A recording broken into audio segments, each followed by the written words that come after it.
네, 부족한 자가 또 하나님 그 사랑을 입어서 오늘 이곳에 또 여러분들과 함께 말씀을 나눌 수 있도록 우리 주님이 허락해 주심을 다시 한번 감사드리면서 이 고난 주간에 또 예수님을 생각하고 또 기도하면서 늘 말씀을 묵상하면 할수록 주님의 그 놀라운 은혜의 사랑을 우리 각자의 신앙에 따라 또 직분의 믿음에 따라서 받는 은혜가 늘 다른 것 같습니다. 하나님의 말씀의 신비는 놀랍습니다. 예수님 그 한 분을 늘 마음에 생각하고 모시고 오늘 하루가 숨쉬는 것도 내가 주님을 위해서 어떻게 사는 것이 주님이 기뻐할까, 이런 생각 속에 살고 있는데 우리는 주님을 얼마만큼 따라가고 주님을 찾고 주님의 갈망을 말씀 속에서 찾아내고 그래서 그것을 실천하고 갈 때 우리의 신앙과 믿음이 또 내가 어떤 삶을 살아도 주의 영광을 위해서 가는 삶은 힘들다가도 다시 힘이 나고 감사가 터져 나오더라고요. 이 고난 주간인데 우리가 지금 부활 감사 예배로 드리고 있습니다.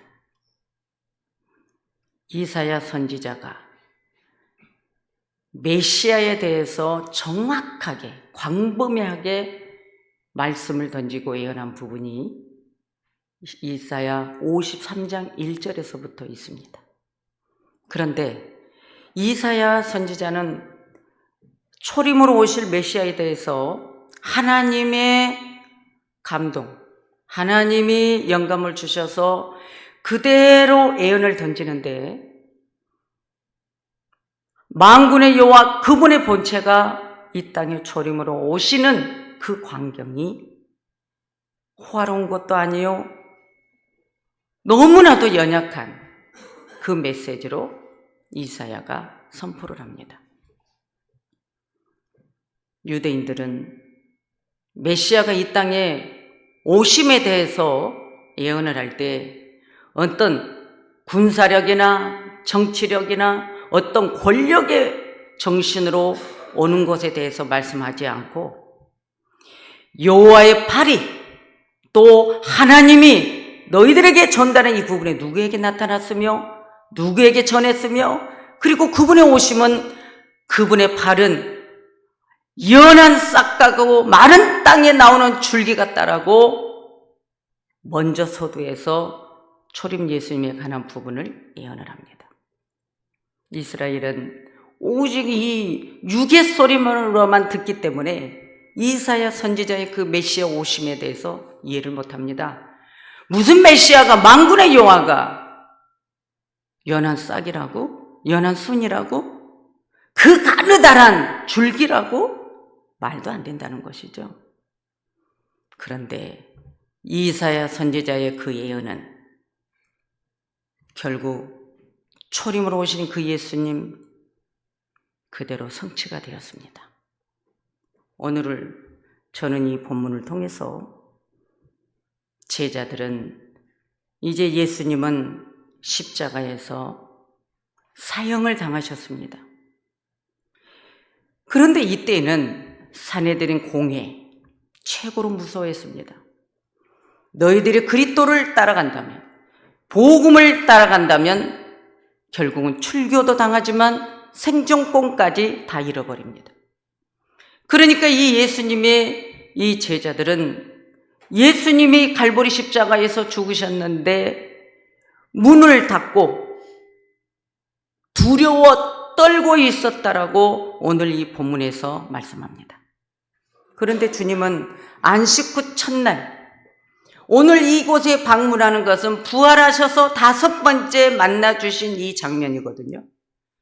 그런데 오늘 이 본문에서 제자들이 문을 닫았더니 예수님이 오셨다는 것입니다. 부활하신 예수님이 공간을 초월해서 제자들이 두려워 떨고 있을 때, 문을 닫고 있을 때 오셔서 주님이 너희에게 평강이 있을지어다 이렇게 말합니다. 또 말씀하십니다. 너희에게 평강이 있을지어다. 평강이 없으니까요. 주님은 공생의 기간 동안에 제자들에게 계속 말씀했거든요. 내가 이 땅에 오신 목적에 대해서, 그리고 내가 이렇게 죽어야 되는 이 부분, 그리고 내가 다시 죽은 지 3일 만에 부활할 사건까지도 말씀했는데 제자들은 문을 닫고 두려워했습니다. 그런데 거기에 주님이 오셔서 평강이 있을지어다 계속 이 말씀을 던집니다. 저는 이 부활이라는 이 사건 통해서 4가지를 주님이 제자들에게 오셔서 이 평강을 주시면서 이 4가지를 선언한 이 부분을 가지고 잠깐 말씀을 나누려고 합니다. 주님의 이 평강, 이 샬롬은 단순한 인사가 아닙니다. 두려움만 내쫓는 인사가 아닙니다. 오늘 이 제자들에게 4가지의 선언하는 내용 속에는 사명부여를 허락해 주셨다는 겁니다. 이 평강을 선언했을 때 우리 예수님은 제자들에게 너에게 평강이 있을지어다. 그런데 중요한 건 평강이라는 이 부분 지나가서 21절 하반절에 가서 보면 아버지께서 나를 보내신 것처럼 나도 너희를 보내노라. 지금 제자들에게 여기에서 지금 사명부의 말씀을 합니다. 아버지가 이 땅에 나를 보내신 것처럼 말씀이 성육신하여서 내가 이 십자가 사건을 내가 담당한 것처럼, 그래서 하나님 성부 하나님이 나를 보내신 것처럼 나도 이제 너에게 평강, 두렵고 떨리고 담대하지 못했던 이러한 모든 내 속에 있는 이 생각의 이 심장들을 주님이 그 말씀 한마디에 너에게 평강이 있을지어다, 너에게 평강이 있을지어다 이렇게 말씀을 던지면서 나도 너희를 보내노라 선언을 합니다. 2번째는 복음 전파자로 선언을 합니다. 결국 복음의 대사로 제자들을 보내는 장면이지 않습니까? 십자가의 죽음은 끝이 아닙니다. 로마의 군병들, 돌무덤에 예수님의 시체가 들어가 있는데 정말 저자가 살아나 지키고 있었습니다. 장로들은 돈까지 군병들에게 주면서까지 그 부활 사건, 돌무덤이 열린 사건, 이것을 다 입막음하려겠지만 오늘의 일까지 우리에게까지 그 예수의 복음이 우리에게 온 이 사랑은 십자가의 죽으심이 끝나는 것이 아니라 십자가의 죽음 앞에 땅이 진동을 하고 무덤이 열리고 휘장이 찢어지는 이 놀라운 강경의 역사, 바로 시작이 된 겁니다. 저는 이 짧은 시간 우리 주님께서 우리에게 새로운 시작은 복음의 증인이 되는데, 그 복음의 증인은 무엇이냐면 오늘 이 본문에서 성령을 받으라고 말씀하십니다. 오늘 요한복음 20장 22 말씀을 하시고 그들을 향하사 숨을 내쉬며 이르시되 성령을 받으라. 창세기 2장 17절의 말씀, 우리 하나님께서 인간을 만드실 때 티끌을 모아 먼지를 모아 반죽을 해서 사람 형체를 만들어 놓고 우리가 지금 코로 숨쉬고 있는 이 코에 생기를 불어넣습니다. 오늘 이 본문을 우리가 정말 그대로 예수님의 제자들에게 숨을 내쉬며, 숨, 하나님의 호흡, 하나님의 공기, 루아, 부활하셔서 그 두렵고 떨리고 문을 닫고 있는 이 제자들에게 주님이 평강을 주시면서 사명부여를 또 주시면서 또 숨을 내쉬면서 그냥 예수님의 말씀만 너희들 성령 받으라 이러면 되는데 숨을 내쉬며 몰아내시면서 후 풀어넣습니다. 우리는 하나님이 모든 피조물 중에 인간 창조에서 흙으로 지음받은 우리에게 생기를 불어넣어 생명이 되게 했습니다. 예수님의 갈보리 십자가의 죽음이 끝나는 것이 아니라 죽은 지 사흘 만에 부활하신 그 생명, 오늘 그 생명이 오순절의 성령의 사건을 통해서 또 보면 사도행전에도 제자들이 또 문을 닫고 있을 때에, 그리고 감난산에 예수님이 승천하시고 내가 다시 오겠다라고 말씀했습니다. 500여 명이 산에 있었습니다. 그런데 예수님이 가셨습니다. 두려워했습니다. 떨었습니다. 결국 주님 말씀, 너희들은 예루살렘을 떠나지 말라. 500명이 그 성령을 기다렸지만 떠나고 120명이 남았습니다. 그래서 우리는 성경대로 성령이 오셔서 그 오순절 성령의 사건이 불같은 성령, 바락 같은 성령, 여러분 물 같은 성령, 이런 성령이 각자의 혀같이 갈라지는 역사가 일어났습니다. 결국 우리는 이건 뭘까요? 성령은 진리입니다. 에스겔 골짜기에 37장에 가서 보면은 하나님이 에스겔아, 저 골짜기의 마른 뼈들을 봐라. 너는 가서 그 마른 뼈들에게 내 말을 대언하라. 에스겔이 선언할 때 마른 뼈들이 일어나 군대가 되었다고 했습니다. 오늘날 이 시대에 우리는 예수 그리스도의 이 말씀 하나가, 진리의 이 말씀 하나가 엄청난 힘이라는 것이죠.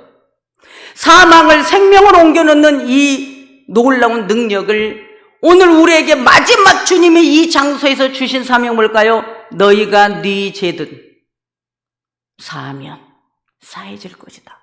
즉 너희들이 죄살 권세가 있는 것이 아니라 죄사함, 이 복음에 사죄하는 이 복음을 너희들이 전할 때 죄사함의 역사를 일으킨다는 겁니다. 그런데 그것이 오늘날 사명자들에게 하나님의 말씀이 생기라는 거죠. 말씀 나를 대언해라. 그런데 그것이 쉽게 되는 것이 아니라는 것입니다. 이 그리스도의 부활은 나의 부활, 우리 모두의 부활, 인류의 부활, 이 사건이, 주님은 그렇습니다. 모든 민족이 하나님께 다 돌아오기를. 그런데 우리는 지금 어떻게 하고 있죠? 오늘도 오는 길에 어떤 여자분이 마이크를 대고 주 예수를 믿으라 하면서 전도하는 소리를 들으면서 왔습니다. 그런데 저는 그런 소리를 들으면 기뻐해야 되는데, 부족해도 목사지만 목사가 주 예수를 믿으라 그러면 너와 내 집에 구원을 얻으리라 막 소리 지르면서 앞뒤로 붙이고 다니는데, 그 장면을 보면 왜 그렇게 기뻐해야 되는데 저는 안 기쁜 거예요. 오히려 저는 저기 숨고 싶을 때가 많았어요. 특별히 저기 성남의 모란장에 가면 5일장인데 가면 그때 목사님들이 나와서 막 전도를 합니다. 그런데 내가 아는 목사님들이거든요. 그런 목사들이 주 예수를 믿으라, 믿으면 천국, 불신, 지옥 앞뒤로 붙이고 다니는데 점심때가 되면은 이분들이 그 포장마차에 있는 데 가서 밥을 사 먹습니다. 중요한 건 밥을 사 먹는데 이분들이 나는 목사야, 그 식당의 주인이 뭐 하나 잘못하면 따지는 겁니다.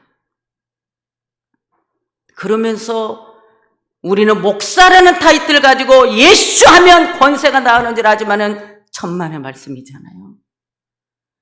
그 생명의 능력, 예수의 그 권세는 아가페 사랑에서 온 건데, 그 아가페 사랑이 내가 가서 아가페 사랑을 실천하는 건데, 행동은 아무렇게나 하면서 이기적인 삶을 살면서 사랑도 없으면서 예수 전하는 것을, 죄송합니다, 저는 싫어합니다. 우리는 지금 예수 그리스도의 이 부활, 이 사건을 통해서 주님이 배신한 베드로에까지도 사랑을 주신 예수님, 문을 닫고 두려워 떠는 이 제자들에게 오셔서 먼저 평강을 주고 마음 안정시켜서 주님은 이 사명부여를 주면서 4가지 선을 하는데 마지막은 영육의 복을 주십니다. 오늘 우리는 이 은혜 속에 있는 자들입니다. 그래서 복음 전할 때 좁은 길 가자, 이걸 쉽게 말하지만 다 힘들면서 가지만 나중에 더 기쁜 철든 신앙으로 가면 고난이 오히려 내게 약이 되고 행복이 되고 기쁨이 되고 감사가 되는 것을 체험했습니다. 오늘 저와 여러분들, 그리스도의 부활은 오늘 두렵고 떠는 우리에게 평강을 주십니다. 안정을 주십니다. 그리고 우리에게 성령을 부어주십니다. 그 성령이 내 안에 예수 그리스도가 내 마음 안에서 심장이 뜁니다. 성만찬을 통해서 우리는 무교병을 먹고, 우리는 포도주, 우리는 성찬식을 하면서 이 떡은 내 몸이라고 말했고 이 포도주는 내 폐라고 말했습니다. 내가 다시 재림하는 그 예수님, 내가 올 때까지 이거를 죽으심을 기념하라고 했습니다. 오늘 저와 여러분, 우리는 이 그리스도의 부활이 곧 내 부활이고 우리 교회 부활이고, 오늘 이 경찰청의 모든 경찰 간부들, 직원들이 다 예수 그리스도의 부활이고, 오늘 이곳에 예배하는 우리도 그 부활이 그냥 귀로만 듣는 부활이 아니라 내가 믿음 생활하는 데에 그 부활의 은총이 여러분에게 있기를 원합니다.